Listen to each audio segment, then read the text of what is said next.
This is New York's #1 news. Channel 7 Eyewitness News with David Navarro and Shirlene Ellicott and Bill Evans with the exclusive AccuWeather forecast. Now, Eyewitness News at noon. 37 hours after the big Powerball drawing, it appears the first winners have emerged. We'll hear from them coming up. And it's another dismal day for the Dow. Just how far have stocks plunged, and what does it mean for your wallet? But first, New York now at the center of the Republican presidential campaign after comments by Ted Cruz. We just heard from Mayor de Blasio and Governor Cuomo. Good afternoon. I'm Shirlene Ellicott. And I'm Diana Williams, in for David Navarro. We want to begin with that outcry today over so-called New York values. If you watched last night's Republican debate, you may have caught the moment when Ted Cruz criticized our values. That set off a heated exchange with Donald Trump. And today, New York politicians are responding. Mayor de Blasio tweeted, "Here is one thing I agree with Donald Trump on, his love for New York City." Appreciated his tribute to our city's heroic response to terrorism. Our political reporter Dave Evans is in the newsroom with more on this new controversy. Dave? Well, I think it's no surprise that Ted Cruz and Donald Trump clashed last night. They are neck and neck in the polls in Iowa, the first state to vote in the primaries in just about 2 weeks. Cruz last night said Trump's from New York, which is liberal, pro-abortion, and pro-gay marriage. He also said the focus here is on money and the media. Well, today, New Yorkers are crying foul. The two were fighting all night, and then Texas Senator Ted Cruz hit Donald Trump not on his policies or what he said. No, Cruz hit Trump on where he's from. And I guess I can frame it another way. Not a lot of conservatives come out of Manhattan. I'm just saying. And Cruz kept at it, making New York sound like an odd and very unusual place. And there are many, many wonderful, wonderful working men and women in the state of New York. But everyone understands that the values in New York City are socially liberal. Trump then hit back, invoking the memory of 9/11. And everybody in the world loved New York and loved New Yorkers. And I have to tell you, that was a very insulting statement that Ted made. Trump went on how New York recovered from 9/11, and it was such an impassioned talk of the grit and determination of our city in that darkest hour that even Ted Cruz ended up applauding Trump. New York is a great place. It's got great people. It's got loving people, wonderful people. When the World Trade Center came down, I saw something that no place on earth could have handled more beautifully, more humanely than New York. What Cruz said last night about New York was code for trying to make Trump sound liberal, different from everybody else in the country. And our governor on CNN this morning was tipped. He is practicing the politics of division. He's trying to divide people. He's trying to divide this country. It doesn't work, and it's antithetical to who we are. And this morning at City Hall, the mayor also ripped into Ted Cruz. I just want to say on behalf of all New Yorkers, I am disgusted at the insult that Ted Cruz threw at this city and its people. And the bottom line is he does not understand in the least New York values. I find myself, for once, in agreement with Donald Trump. And the mayor today went on, it's ironic that Ted Cruz is happy to come to New York City to raise lots and lots of money, and then last night insults the city. He said Cruz owes New York and all first responders an apology. Diana and Shirlene? Okay. Thank you, Dave.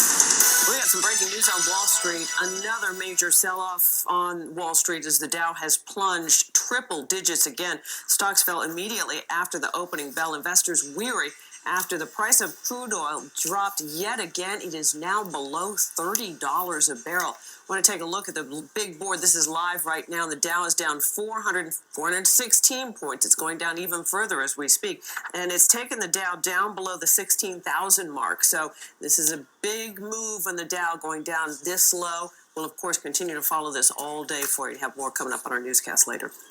A large turnout this morning to remember one of the Columbia University students killed in a bus crash on a mission trip. Hundreds of people attended the funeral of 21-year-old Daniela Mofson on the Upper East Side. So many friends and community members showed up. The synagogue where it was held was filled to capacity.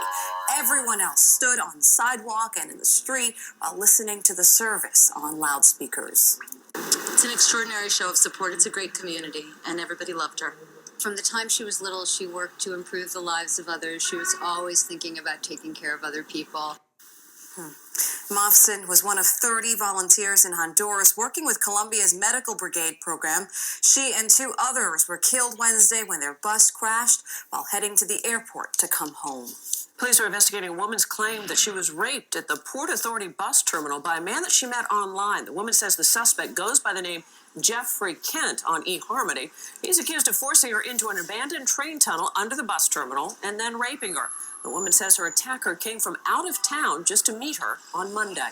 And we're following a developing story. A frantic search is underway right now for any survivors following a collision between 2 Marine helicopters. Officials say 2 transport choppers, each carrying 6 people, crashed near the Hawaiian island of Oahu just before midnight. The Coast Guard says it is located a debris field.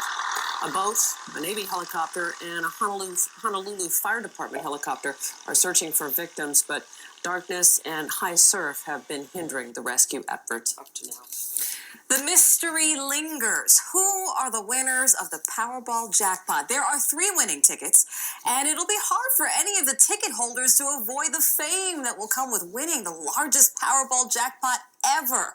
Marcy Gonzalez here now with what we know about these very lucky people, Marcy.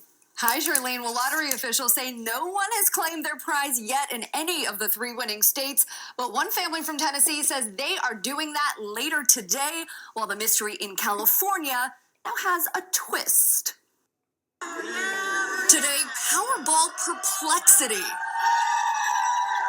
A nurse at this California nursing home thinking she was one of the 3 jackpot winners. Somebody won the lotto. Now reportedly learning it was a prank, instigated, her family says, by the nurse's own son. Her daughter telling the LA Times this is one big misunderstanding. The owner of this nursing home bought 18,000 tickets for his staff and residents, including the one they thought hit big. He believes the nurse may be the real winner, but that she just doesn't want to come forward. You know, if this was a prank done by her son, as they claim, I think it's somewhat detestable. Meanwhile, a family claiming to hold the winning ticket sold in Tennessee appeared on the Today Show this morning, saying they are still figuring out how they'll spend their fortune. Sally Mae's paid off. Yes, good luck. Bye-bye for you, Tiffany. But other than that, no, we haven't had time to really, No. I do hope to plan on working for a little while. And in Melbourne Beach, Florida, speculation that the 3rd jackpot winner may be holed up in this home, a mile from the public supermarket where that person reportedly works and may have bought that life-changing ticket. You have to get a lawyer, I guess. Yeah, I guess they will have to do that, and we should know soon enough. The winners all have a year to claim their prizes, and they cannot remain anonymous. Diana? No. The new Giants head coach, Ben McAdoo, talking to reporters this morning about his new job. The Giants announced yesterday that he'd be taking over for Tom Coughlin. So what can the team and the fans expect? Eyewitness News sports anchor Rob Powers is live outside MetLife Stadium with what he had to say. Rob? Well, first day on the job, and what a job it is. He says it's all about evolution and not revolution. The Giants say he is their new head coach. Ben McAdoo goes from calling the plays as offensive coordinator to calling every shot as the head coach, replacing Tom Coughlin. It's McAdoo's first head coaching job at any level. He is ready to take on, again, this very big job. This job is not for the faint of heart, and I'm the right man for the job. I'm hardened, battle-tested, and have been groomed for this opportunity. He's been a coordinator for 2 years. I mean, ideally, he would have been a coordinator for longer than that, but my instinct still is he's the right guy. Okay, here's the professional resume. It's Ben McAdoo, now the head football coach of the New York Football Giants. Day number 1, and the work starts right now. That's what we will get into later on today. Until then, we're live at the Meadowlands with the Giants' new coach, Rob Powers, Channel 7 Eyewitness News. Rob, thank you. 4 of the 5 suspects in the gang rape of a young woman in a Brooklyn park have been released from jail. The district attorney's office said it wasn't going to meet the deadline for securing an indictment against the suspects. Prosecutors say they will spend the next 180 days building a case, including DNA evidence. The 5th suspect is being held for failing to attend an alternative incarceration program in a separate case. All suspects will be back in court July 29th. Rain and possibly snow showers this weekend. Meteorologist Bill Evans is tracking it all. Bill?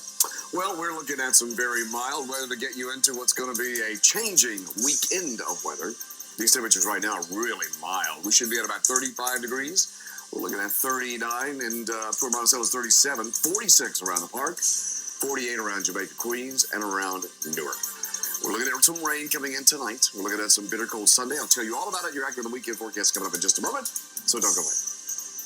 All right, Bill, thank you. Also ahead, what's keeping people awake at night in one town, New Jersey? We'll tell you why police are on this mysterious case. And how did a woman come down with Ebola just as the outbreak in West Africa is declared over?